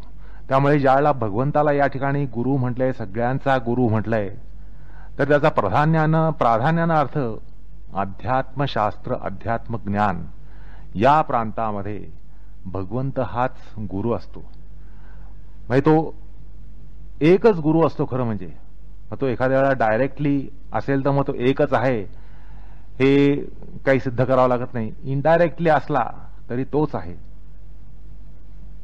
म्हणजे आपल्याला तथाकथित स्वामी महाराज किंवा मर्त्य गुरु ह्याने दिलेला उपदेश तो अंतःकरणामध्ये आपल्याला आपल्या सामर्थ्याप्रमाणे, आपल्या योग्यतेप्रमाणे त्या ज्ञानाचा प्रसार करणं अंतःकरणामध्ये, हे काम भगवंत. तर एकूण त्या अर्थानं हा आपल्या सगळ्यांचा अंतःकरणामध्ये राहणारा असा गुरु आहे. त्यामुळे त्या गुरुचा नाव पत्ता माहीत नाही, ही जी सुरुवातीला एक विनोदवजा शंका काढण्यात आली, त्याचं उत्तर आता या ठिकाणी अशा प्रकारे देण्यात आलेलं आहे. असं जाता जाता थोडासा आचार्य आणि गुरु या दोन संकल्पनेमधला भेद असा बघून जावासा वाटतो. कारण आपण हे दोन्ही या संकल्पना आपण वापरतो. अध्यात्मज्ञानातल्या आपल्या ज्ञानप्रदायकाला आपण आचार्यही म्हणतो आणि गुरुही म्हणतो. पण आचार्य शब्द या संकल्पनेबद्दल थोडीशी वेगळी कल्पना आपल्या शास्त्रातून आलेली आहे. तर त्याच्यात असं म्हणता येतं की स्वयं आचरते यस्मात् आचारं स्थापयत्यापि आचिनोति इति यश शास्त्राणि आचार्यस्तेन आचार्योच्यते. म्हणजे काय, आचार्याच्या बाबतीत असं असतं की स्वतः जे आचरण करत असतो, सदाचरण करत असतो, म्हणजे स्वतः करतो आणि दुसऱ्याकडनंही करवून घेतो. आलं का लक्षात? म्हणजे आचार्य हा दुसऱ्याकडनं सदाचरण करवूनही घेत असतो. स्वतः सदाचारी असतोच, पण तो दुसऱ्याकडनंही करवून घेत असतो. अर्थात त्या ठिकाणी शिस्तीचा बडगा त्या ठिकाणी आवश्यक असतो, कारण सदाचरण करून घेणं हा प्रकार त्या ठिकाणी असतो. आणि तिसरी गोष्ट म्हणजे शास्त्र समन्वय हा करतो. हा आचार्य हा शास्त्री असतो, महापंडित असतो, ज्ञानी. तशा शास्त्रामध्ये त्याचं गमन झालेलं असतं आणि त्यामुळे शास्त्रातल्या सिद्धांतांचा समन्वय करणं, शास्त्रांचा समन्वय करणं हे आचार्याचं काम असतं. आचार्य ते करत असतो आणि करू शकत असतो आणि त्यांनी करायला पाहिजे. पण गुरुच्या बाबतीत असं नसतं. असं एक गुरुला शास्त्र समन्वय हे सगळे प्रकार या ठिकाणी आवश्यक नसतात. त्यामुळे असं आहे की काही काही गुरु हे खरोखरच परमगुरु असतात आणि ज्ञानाचं परिणामकारक ते संक्रमण, अध्यात्म ज्ञानाचं परिणामकारक संक्रमण ते शिष्यांमध्ये करत असतात. पण त्यांच्यामध्ये हे आचार्य पदाचे जे विशिष्ट कार्य आहे ते काही ते करत नसतात. म्हणजे शास्त्राबद्दल त्यांना कदाचित काही जाणीवही नसेल, ते तसे महाशास्त्री नसतील, शास्त्री नसतात. म्हणजे गुरुनी शास्त्री असायलाच पाहिजे असा नियम नाहीये. शास्त्री नसताना सुद्धा गुरुपदी जाऊ शकतात. याचं कारण असं आहे की त्यांच्या वाणीला एक ज्याला अमोघ वाणी म्हणतात ती त्यांना प्राप्त झालेली असते आणि ते परिणामकारकते ज्ञान संक्रमण करू शकतात. आता असं आहे की संत तुकाराम, संत ज्ञानेश्वर ही सगळी गुरुपदी पोचलेली संत मंडळी, म्हणजे गुरु मध्ये जे सामर्थ्य असायला पाहिजे ते सामर्थ्य त्यांच्यामध्ये होतं, पण ते आचार्य ठरत नाहीत. कारण आचार्य म्हटल्यानंतर तो शास्त्रीय उहापोह करण्यामध्ये तत्पर असायला पाहिजे. त्यामध्ये त्याला लागणारं जे कौशल्य आहे, शास्त्रज्ञान आहे, तो शास्त्रीय असायला पाहिजे. त्यामुळे शंकराचार्य, रामानुजाचार्य, मध्वाचार्य हे सगळे आचार्य होऊन गेले कारण त्यांनी शास्त्रीय उहापोह खूप केला. शास्त्रीय ज्ञान त्यांच्यामध्ये प्रचंड प्रमाणात अवगत होतं आणि समन्वय करणं, शास्त्रवचनांचं समन्वय करणं हे त्यांचं महत्वाचं काम होतं आणि ते करत होते. तर त्यामुळे आचार्य म्हटल्यानंतर स्वतः सदाचार करत असतो आणि तो सदाचार तो शिष्यांकडून करून घेत असतो. अर्थात या ठिकाणी सदाचार करून घेण्यामध्ये थोडीशी एक प्रकारे भीती, श्रद्धा यामुळे ते आचरण होत असतं. आचार्य म्हटल्यानंतर त्याचं ते व्यक्तिमत्व, त्या व्यक्तिमत्वाचा प्रभाव पडून एक प्रकारे शिस्त, भीती, भय याद्वारा शिष्यांकडनं आचरण करून घेतलं जातं. किंवा एखाद्या वेळेला आचार्य हे शिस्तीचा बडगा दाखवूनही सदाचार करून घेतात. पण गुरूंच्या बाबतीत असं नसतं. गुरु जर सदाचरण करून घेत असतील तर अंतःकरणामध्ये परिवर्तन घडवून ते आपोआप साधकाला सत्प्रवृत्त करतील. ही गुरुमधली हातोटी असते. आचार्य आणि गुरु यांच्यामध्ये हा फरक असतो. आचार्यामध्ये शिस्तीचा बडगा असतो, ती श्रद्धा असते, भयात्मक आणि भयोद्भव अशी श्रद्धा असते. पण गुरुच्या संदर्भात तशी असते असं काही म्हणता येत नाही, किंबहुना नसते. गुरुबद्दल कुठल्याच प्रकारचं भय हे शिष्यामध्ये नसतं. हा महत्वाचा फरक आहे. कारण गुरुमधला जो महत्वाचा गुण आहे, आपण पाहणार आहोत गुरुचे गुणकडे पाहणार आहोत, तर त्यामध्ये ममता, सौशील्य आणि परमकारुण्य, प्रेमभाव हे गुरुमध्ये असतात. गुरु अत्यंत प्रेमळ असायला पाहिजे आणि असतो. आणि त्यामुळे त्या ठिकाणी भयातून प्रेम हा प्रकार संभवत नाही. तर कदाचित प्रेमातून भय संभवेल, पण प्रेमातून भय हे संभवणार नाही. पण आचार्याच्या बाबतीत भयातून प्रेम संभवेल, हा भाग लक्षात घ्या. आचार्याच्या संदर्भामध्ये शिष्यांमध्ये भयातून प्रेम संभवतं, पण गुरु जो असेल त्या ठिकाणी प्रेमातून भय संभवतं. हा प्रकार थोडा स्पष्ट समजून घ्यायचा असेल तर असं बघा की मुलांना आपल्या वडिलांबद्दल जो आदर असतो, त्या ठिकाणी वडिलांबद्दल प्रेमही असतं. तर त्या ठिकाणी असा प्रकार असतो की भयातून प्रेम त्या ठिकाणी निर्माण झालेलं असतं. पण तेच आईच्या संदर्भात प्रकार उलटा असतो, प्रेमातून भय निर्माण झालेलं असतं. थोडासा तुम्ही विचार मनाशी केला तर तुम्हाला ही गोष्ट लक्षात येईल. भयातून प्रेम आणि प्रेमातून भय हा काय प्रकार आहे. तर गुरुच्या बाबतीत प्रेमातून भय असतं, तर आचार्याच्या बाबतीत भयातून प्रेम निर्माण झालेलं असतं.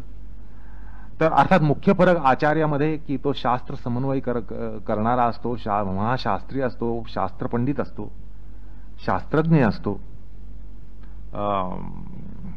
तर गुरु हा शास्त्री असायला पाहिजे असं काही नाही, आणि बऱ्याच वेळा तो नसतोही. आणि शास्त्रीय कात्याकूट हा गुरुला रुचतच नसतो.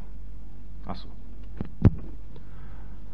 तर या ठिकाणी आपण गुरु, आचार्य, शिक्षक, मास्तर या सगळ्या संकल्पनांमध्ये जरा फरक जर समजून घेतला तर आपल्याला गुरु हा जो असतो त्याच्यामध्ये काही खास लक्षणं असावी लागतात असं आपल्याला दिसतं.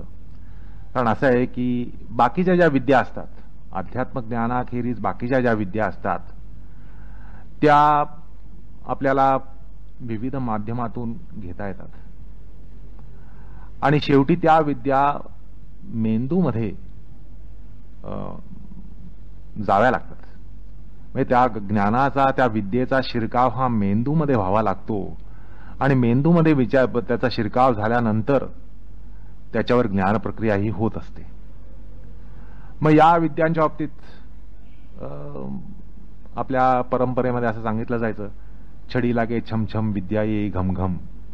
तर असा प्रकार त्या ठिकाणी आवश्यक असतो. आध्यात्मिक ज्ञानाखेरीज इतर ज्या विद्या असतात त्या विद्या संपादन करण्यासाठी विविध माध्यमांचा, विविध प्रकारांचा त्या ठिकाणी उपाय हा करावा लागतो. आणि म्हणजे ती विद्या त्या शिष्याच्या बुद्धीमध्ये उतरेल असं काहीतरी घडू शकतं. आणि पण या अध्यात्म ज्ञानाच्या बाबतीत म्हणजे ज्या ठिकाणी गुरु असावा लागतो त्या ठिकाणी मात्र हा प्रकार वेगळा आहे. कारण अध्यात्म विद्या जी आहे ती अध्यात्म विद्या मेंदूमध्ये त्याचा शिरकाव होणं ह्याला तेवढं महत्व नसतं. तर ही विद्या अंतःकरणामध्ये जावी लागते. अलग लक्षात, अध्यात्म ज्ञान जे आहे, अध्यात्म विद्या जी आहे, ही अध्यात्म विद्या जी आहे ते अंतःकरणामध्ये, हृदयामध्ये पोचावी लागते. हा महत्वाचा फरक. अध्यात्म ज्ञान, इतर ज्ञान, गीतेच्या भाषेत सांगायचं म्हणजे अध्यात्म ज्ञान आणि बाकीचं जे आहे ते सगळं अज्ञान. त्या अज्ञानाचं बीजारोपण हे सगळं मेंदूमध्ये होत असतं आणि ज्ञानाचं बीजारोपण अंतःकरणामध्ये होत असतं. हा महत्वाचा फरक आहे. तर त्यामुळे असं आहे की इतर ज्या विद्या आहेत त्या विद्यामध्ये तथाकथित गुरु, आता मगाशी सांगितलं की गुरु हा शब्द आज कुठेही वापरला जातो. अगदी पाकिटमारीपासून आध्यात्मिक दीक्षा देणाऱ्यापर्यंत त्या प्रांतामध्ये ज्ञानसंक्रमण करणारे, अनुग्रह देणारे ते सगळे गुरुच मानले जातात. तर त्यामुळे या ठिकाणी असं सांगावं असं वाटतं की गुरु म्हटल्यानंतर हा शब्द केवळ अध्यात्माच्या प्रांतातच रूढ आहे, प्राधान्याने, ही गोष्ट लक्षात घेतली पाहिजे. आणि मग बाकीच्या विद्यांमध्ये जे असतात ते खऱ्या अर्थाने गुरु नसतात. त्यांना तुम्ही मास्तर म्हणा, शिक्षक म्हणा, आचार्य म्हणा. मग त्या कुठल्याही संगीत, नाट्य, कला, छंद, नंतर व्यवहारोपयोगी विद्या, व्यवसायोपयोगी विद्या, व्यवसायाला उपयोगी अशा विद्या, व्यवहाराला उपयोगी अशा विद्या, संसाराला उपयोगी अशा विद्या, पोटापाण्याला उपयोगी अशा विद्या, या सगळ्या विद्यांच्या प्रांतामध्ये आपला जो शिक्षक वर्ग असतो त्याला गुरु म्हणणं हे अंतिम दृष्ट्या अयोग्य असतं. त्यामुळे या ठिकाणी गुरु म्हटल्यानंतर केवळ अध्यात्म प्रांत, अध्यात्माचा प्रांत एवढाच आपण या ठिकाणी विचार लक्षात घेतला पाहिजे. तर असं आहे की या ठिकाणी हे ज्ञान देण्यासाठी, अर्थात अध्यात्मिक ज्ञान देण्यासाठी गुरुला इतर विद्यांप्रमाणे छडी, अमुक तमुक, धाक दपटशा, भीती, शिक्षा ही जी माध्यमं वापरली जातात आणि ती परिणामकारक असतात, नाही असं नाही. तर ती माध्यमं या ठिकाणी गुरुला वापरता येत नसतात आणि गुरु वापरण्याच्या वृत्तीचाही नसतो. गुरुमध्ये ती वृत्ती पण नसते. तर हे जे आध्यात्मिक ज्ञान आहे हे हृदयामध्ये भिडावं लागतं. आता हृदयामध्ये हे ज्ञान भिडावं लागतं म्हटल्यानंतर या ठिकाणी फार महत्वाचा गुण हा गुरुमध्ये असावा लागतो. तो म्हणजे गुरु हा परम प्रेमळ असावा लागतो. गुरुला आणि पुन्हा तो शिष्यावर प्रेम करणारा असावा लागतो. असं आहे, एखाद्याच्या अंतःकरणात प्रवेश करायचा आहे म्हटल्यानंतर आपण आज सहज समजू शकतो की अंतःकरणामध्ये प्रवेश करण्याचा एकच मार्ग म्हणजे प्रेम. प्रेमाशिवाय तुम्ही दुसऱ्याच्या अंतःकरणामध्ये प्रवेश करू शकत नाही. आता हा मनोवैज्ञानिक सिद्धांत पटण्यासारखा आहे आणि सगळ्यांना तो सर्वमान्य आहे आणि योग्य आहे. तर त्यामुळे गुरुला जर शिष्याच्या अंतःकरणामध्ये काही करायचं असेल, कारण अध्यात्म ज्ञान हे शेवटी अंतःकरणामध्ये नेऊन रुजवावं लागतं, त्या ठिकाणी ते स्थापित करावं लागतं, तिथपर्यंत ते पोचवावं लागतं. असं म्हटल्यानंतर गुरुमध्ये, शिष्याच्या अंतःकरणामध्ये प्रवेश करण्याचं सामर्थ्य हे असावं लागतं. आता हे सामर्थ्य म्हणजे काय बलदंड माणसाचं काम आहे का? हे प्रेमाचं काम आहे. प्रेमाशिवाय माणसाला दुसऱ्याच्या अंतःकरणात प्रवेश मिळत नसतो आणि त्यामुळे शिष्याच्या अंतःकरणामध्ये गुरुला प्रवेश हा घ्यावा लागतो ज्ञान देण्यासाठी, आणि त्यामुळे शिष्यावर प्रेम करणं हा भाग गुरुमध्ये अत्यंत आवश्यक असतो, अत्यावश्यक असतो. त्याचं ज्ञान किती श्रेणीचं असेल यापेक्षा ह्याला जास्त महत्व आहे. आलं का लक्षात? अगदी शंकराचार्यांच्या श्रेणीचं ज्ञान असलेला एखादा गुरु, पण तो तापट असेल, राखुंडी असेल, आणि दुसरा एक तेवढं ज्ञान नसलेला, कदाचित त्याच्या एक शतांश ज्ञान असलेला पण प्रेमळ प्रेममय असा जर तो असेल, आणि तो अंतःकरणामध्ये, शिष्याच्या अंतःकरणामध्ये पोचण्याची त्याच्यामध्ये ती खुबी असेल, तर तो शंकराचार्यांप्रत असलेल्या गुरुपेक्षा जास्त परिणामकारक असतो, असं या ठिकाणी सांगायचंय. तर सर्वप्रथम गुरुला जो महत्वाचा गुण त्याच्यामध्ये असावा लागतो तो म्हणजे त्याच्यामध्ये तो प्रेमभाव पाहिजे. आणि एवढंच नाही तर शिष्याने पण त्याच्यावर प्रेम करावं असं त्याचं व्यक्तिमत्व असायला पाहिजे. म्हणजे असं आहे, प्रेम जर उभयान्वयी असेल, दोघांकडनं प्रेम होत असेल, तर प्रेमाचा आविष्कार किती परिणामकारक होतो हे काही वेगळं सांगावं लागत नाही. तर त्यामुळे गुरुचं शिष्यावर प्रेम जसं असतं तसंच तितकंच शिष्याचं गुरुवर प्रेम बसायला पाहिजे. म्हणजे तशा प्रकारचं व्यक्तिमत्व हे गुरुचं असायला पाहिजे की शिष्य त्याच्यावर प्रेम करेल, शिष्य त्याच्या प्रेमात पडेल. गुरुनी तर शिष्याच्या प्रेमात पडावं लागतंच, त्याशिवाय त्याच्या अंतःकरणात तो पोचणार नाही. पण जर शिष्यही गुरुच्या प्रेमात पडला तर अंतःकरणामधला प्रवेश जास्त सोपा होतो, कारण अंतःकरणाचा द्वार तो स्वतः उघडून देतो. त्यामुळे अशा प्रकारे गुरु हा प्रियकर हवा आणि प्रेममय असावा. म्हणजे त्याच्यावरही प्रेम बसलं पाहिजे आणि त्याचंही प्रेम बसलं पाहिजे. अशा प्रकारे गुरु शिष्यांमध्ये संबंध असणं हे अत्यावश्यक असतं. त्याशिवाय अध्यात्म प्रांतामध्ये गुरुत्व हे काही प्राप्त होत नसतं. सगळे उपनिषद तोंडपाठ आहेत, भगवद्गीता तोंडपाठ आहे, शास्त्र समन्वय सगळा सांगता येतो, ब्रह्ममीमांसा तोंडपाठ आहे, त्यातले सगळे न्याय अगदी मुखोद्गत आहेत. प्रचंड बुद्धीमध्ये कौशल्य आहे, सामर्थ्य आहे. तर कदाचित त्याचा प्रभाव शिष्यावर पडेल, पण शिष्याच्या हृदयात या ठिकाणी गुरुला पोचायचं असतं, शिष्याच्या मेंदूमध्ये नव्हे. तर त्यामुळे गुरुवर प्रेम करावं असा तो गुरु असावा, आणि गुरुनी शिष्यावर प्रेम करणं हे तर ही पहिली महत्वाची गोष्ट आहे. त्यामुळे तो महत्वाचा गुण गुरुमध्ये असावा लागतो. आणि त्या संदर्भामध्ये आचार्य आणि गुरु ह्यातला भेदही लक्षात येतो. आलं का लक्षात?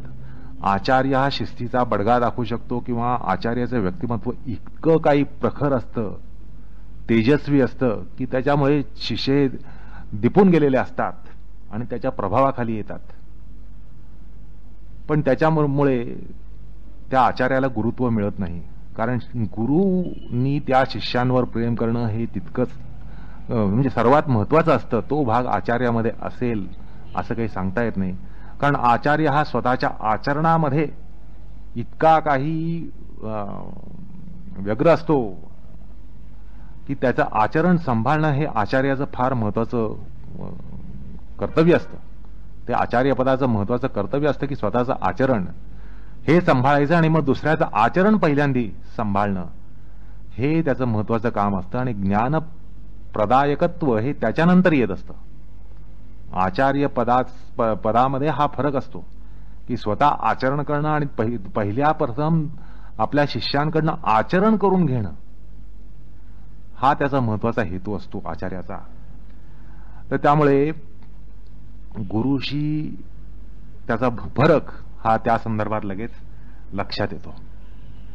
आता गुरुमध्ये कुठले गुण असायला पाहिजेत हे जर आपण समजून घ्यायचं असेल तर हा पहिला गुण या ठिकाणी आपण महत्वाचा म्हणून लक्षात घेतला. पण इतर गुण जर आपल्याला समजून घ्यायचे असतील तर सर्वात परिणामकारक असा जो गुरु आहे, सर्वात प्रभावी असा जो गुरु आहे, एकमेवाद्वितीय असा जो गुरु आहे, अद्वितीय सामर्थ्याने युक्त असा जो गुरु आहे, सर्वात परिणामकारक असा जो गुरु आहे, त्याच्या गुणांकडे आपण बघितलं पाहिजे. त्याचं गुणदर्पण हे आपल्या पुढे आलं पाहिजे. म्हणजे आपल्याला गुरुमध्ये कुठले गुण असावे लागतात हे आपल्याला लक्षात येईल. पण आता फरक असा पडतो की भगवंत हा तो गुरु आहे. भगवंत हाच तो एकमेवाद्वितीय, ते सामर्थ्य असलेला आणि ते सगळ्या गुणांनी विभूषित असा असलेला असा तो भगवंतच आहे.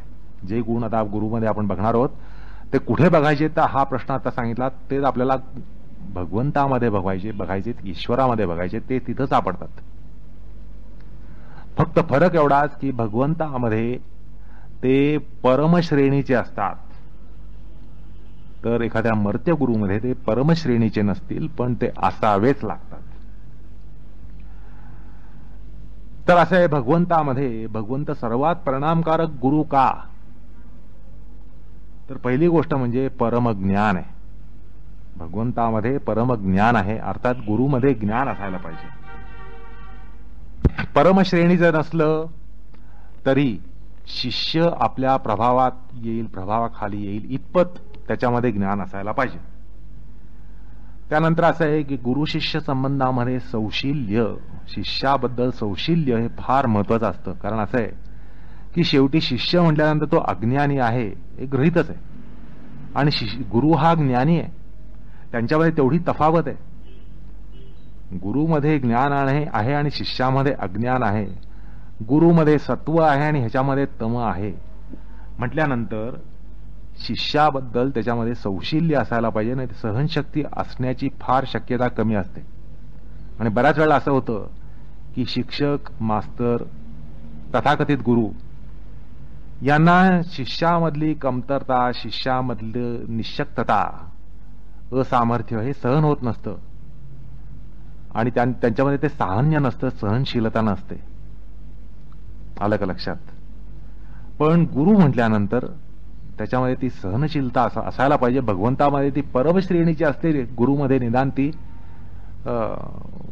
सामान्य श्रेणीची का होईना त्या ठिकाणी सौशील्य असायला लागतं. शिष्यातले गुण, शिष्यातल्या त्रुटी, शिष्यातल्या अशक्ती या सगळ्या सहन करण्याचं सामर्थ्य गुरुमध्ये असावं लागतं, अर्थात सौशील्य पाहिजे.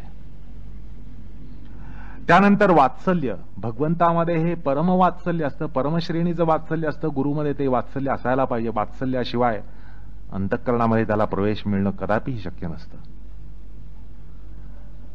तर ते वात्सल्य, तो जिव्हाळा हा शिष्याबद्दल गुरुमध्ये असायला पाहिजे. आणि तसंच परम आर्दव पाहिजे, तो ओलावा पाहिजे,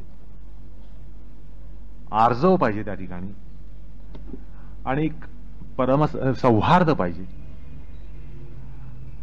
तसंच साम्य पाहिजे गुरुमध्ये. शिष्यांबद्दल साम्य भाव पाहिजे, आणि स्वतः आणि शिष्य ह्यांच्यामध्ये सुद्धा साम्य भाव पाहिजे. मी वरती तू खाली असाही प्रकार असता कामा नये, किंवा समोर दोन शिष्य असतील तर त्यातला तू वरती आणि तो खाली असंही असता कामा नये. आईला जशी आपली सगळी मुलं सारखी असतात तशा प्रकारे गुरुला आपल्या सगळ्या शिष्यांमध्ये साम्य भाव पाहिजे, आणि तसंच स्वतः आपल्यामध्ये आणि शिष्यामध्ये सुद्धा त्यांनी फार उंची ठेवता कामा नये, लांबी ठेवता कामा नये, अंतर ठेवता कामा नये. त्याशिवाय प्रेम भाव, प्रेमामध्ये ते सहवर्तन जे लागतं ते या ठिकाणी असायला पाहिजे, आणि त्यामुळे साम्य, तशा अर्थाने सुद्धा साम्य भाव त्यांनी ठेवला पाहिजे. परम कारुण्य पाहिजे. शिष्यामध्ये एवढ्या त्रुटी आहेत, शिष्यामध्ये एवढ्या अशक्ती आहेत, त्यामुळे शिष्याबद्दल कारुण्य असायला पाहिजे. तसंच माधुर्य. भगवंतामध्ये हे परमश्रेणीचं माधुर्य असतं, गुरुमध्ये ते असायला पाहिजे. परमश्रेणीचं नसलं तरी नसणारच. परमश्रेणीचं माधुर्य हे कोणामध्ये संभवत नाही, एकमेवाद्वितीय भगवंतामध्ये संभवतं, पण गुरुमध्ये माधुर्य हा गुण असायला पाहिजे. त्याशिवाय शिष्य हा त्याच्याकडे आकर्षित होणार नाही, शिष्याला त्याची ओढ लागणार नाही. तसंच गांभीर्य पाहिजे. भगवंतामध्ये परम गांभीर्य आहे, गुरुमध्ये गांभीर्य पाहिजे. कारण ही शेवटी अध्यात्म विद्या, अध्यात्म ज्ञानाचा प्रांत आहे. या ठिकाणी गप्पा टप्पा, सकाट्या पिटणं किंवा टवाळखोरी, विनोद, अमुक तमुक, काव्यशास्त्र विनोद वगैरे प्रकार हे या ठिकाणी अत्यंत अनभिप्रेत असतात. गुरुमध्ये त्या ठिकाणी गांभीर्य पाहिजे. म्हणजे तो जरी प्रेमळ असला तरी गांभीर्य असायला पाहिजे. आणि मग भगवंतामध्ये परम औदार्य असतं. आणि गुरु या नात्याने हे सगळे गुण भगवंतामध्ये कसे महत्वाचे ठरतात हाही भाग आपल्याला जाता जाता लक्षात घेता येईल की परम औदार्य. शिष्याला सांगावं लागत नाही की गुरुनी किती औदार्य वृत्ती ठेवली पाहिजे. कुठलाही शिष्य त्याला हे पटेल की गुरुनी उदार वृत्तीने असायला पाहिजे. तर त्यामुळे गुरु हा औदार्याने युक्त पाहिजे, चातुर्याने युक्त पाहिजे. कारण असं आहे की शिष्याच्या अंतःकरणामध्ये सर्व प्रकारानं प्रवेश मिळवण्यासाठी चातुर्य हे त्याच्यामध्ये पाहिजे. तर भगवंतामध्ये हे गुण असतात. तसंच स्थैर्य पाहिजे. आपला गुरुच चंचल आहे याचा अर्थ तो गुरुच नाहीये. चांचल्य आणि गुरुत्व, गुरुपद हे कधीच हातात हात घालून जाणार नाहीत. त्यामुळे गुरुमध्ये स्थैर्य पाहिजे. भगवंतामध्ये परमस्थैर्य असतं. तसंच धैर्य, गुरुमध्ये धैर्य पाहिजे. हा शेवटी अध्यात्माचा मार्ग कसा आहे? पाझरलेल्या वस्ताऱ्यासारखा आहे. त्या ठिकाणी धैर्य पाहिजे. नाहीतर तो गुरुच नसतो. त्यामुळे परमधैर्य त्या ठिकाणी पाहिजे. तर त्यामुळे भगवंतामध्ये जे अनेक गुणराशी असतात हा आपण प्रकार पूर्वीच्या सूत्रांमध्ये पाहिला. त्यातले काही गुण हे भगवंताला गुरुपदी असल्यामुळं काही त्या ठिकाणी अत्यंत उपयोगी असतात. अत्यंत म्हणजे याद्वारा तो जो परोपकार भगवंत करत असतो ते भगवंताला जी अनुकंपा असते, परिणामकारक अनुकंपा असते. आपल्याला सुद्धा अनुकंपा असते एखाद्याविषयी, पण आपण काय करू शकतो? आपल्या हाताच्या घड्या असतात. मी काही करू शकत नाही पण मला अनुकंपा आहे. आपल्यामध्ये जो तो गुण असेल, अनुकंपेचा गुण असेल, तर आपण अनुकंपा ठेवून असतो. पण आपल्यामध्ये सामर्थ्य काय असतं? तर आपल्यामध्ये ते सामर्थ्य नसतं. तर भगवंतामध्ये अनुकंपा ही सामर्थ्यानं युक्त असते. त्यामुळे ती जी अनुकंपा आहे की ज्याद्वारा भगवंत हा माणसाच्या अंतःकरणातला तम काढत असतो. तेषामेव अनुकंपार्थम अज्ञानजम तमः नाशयामी आत्मभावस्थ ज्ञानदीपेन भास्वता असं भगवान म्हणतात. तर ही जी अनुकंपा आहे ती गुरुच्या रूपातून अक्षरशः त्याचा ओघ असतो.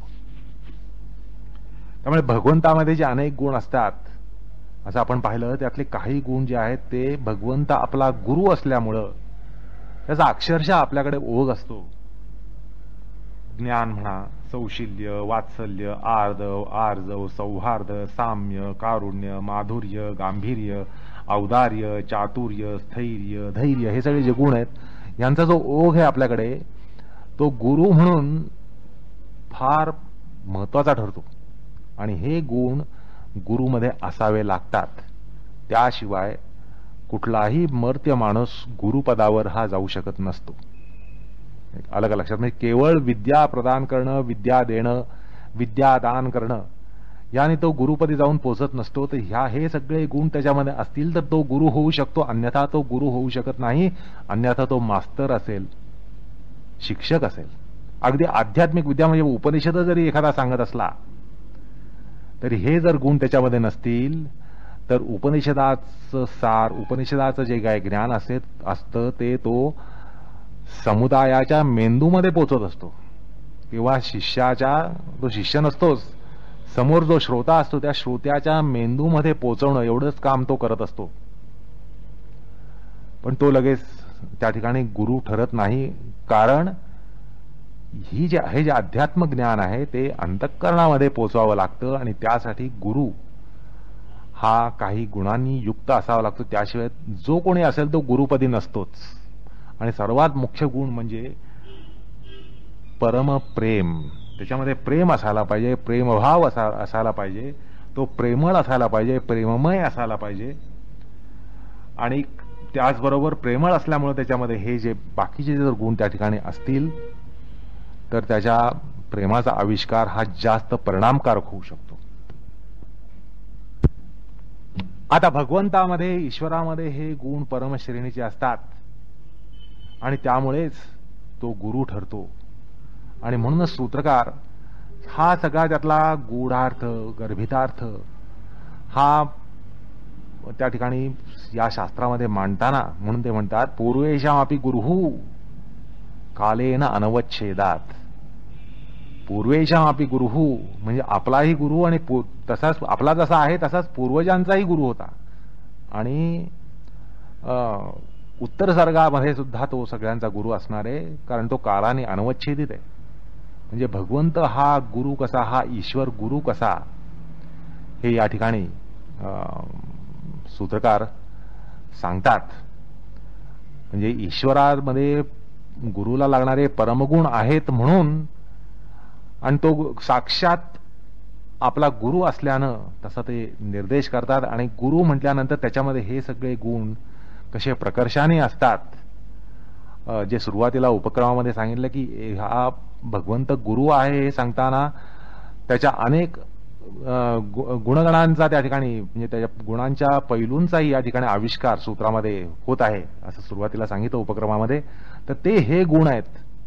आणि त्यामुळे आपल्याला या ठिकाणी असंही लक्षात घेता येतं की गुरु म्हटलं, आपल्याला समजा एखादा मर्त्य गुरु असेल, म्हणजे आहेच, म्हणजे तुम्हा आम्हा कुणालाही अजूनही डायरेक्ट भगवंताची शिकवणी नाही असं गृहीत धरून मी सांगतो की जरी एखादा स्वामी, एखादे महाराज, एखादे संत महंत हे कोणी जरी असतील, गुरुपदी असतील, तर त्यांच्यामध्ये हे गुण असणं हे आवश्यक असतं. आणि मग एक मध्यंतरी असा प्रश्न आपण उभा केला की गुरुची परीक्षा कशी काय शिष्याला घेता येत नसते, कारण ते त्याच्यामध्ये सामर्थ्य नसतं, त्याची ती लायकीही नसते. मग शेवटी आपल्याला योग्य गुरु मिळेल कसा आणि मिळवायचा कसा हा प्रश्न असतो असं म्हटलं तर त्यातला हाही एक प्रकार आहे की गुरुमध्ये हे गुण आहेत की नाहीत एवढ्या परीक्षणावरनं सुद्धा तो मनुष्य गुरु आहे की नाही हे कळतं. कारण शास्त्राने गुरु म्हटल्यानंतर त्याच्यामध्ये हे गुण असायला पाहिजेत, तरच तो अंतःकरणातला अंधकार काढून त्या ठिकाणी प्रकाश हा देऊ शकतो, असा या ठिकाणी गर्भितार्थ आहे. म्हणजे गुरु या शब्दाचा आपण पदार्थ पाहिला, अवयवार्थ पाहिला. गु शब्दामध्ये गु आणि रु असे दोन शब्द आहेत, त्यांचे त्या अवयवांचा अर्थावरून गुरु शब्दाचा अर्थ काय हा आपण पाहिला. तर त्या अर्थाच्या अनुषंगाने आपल्याला हे निश्चितच म्हणता येतं की गुरुमध्ये हे सगळे गुण असल्याशिवाय ते काम त्या ठिकाणी शक्य नसतं. कृष्णार्पणमस्तु.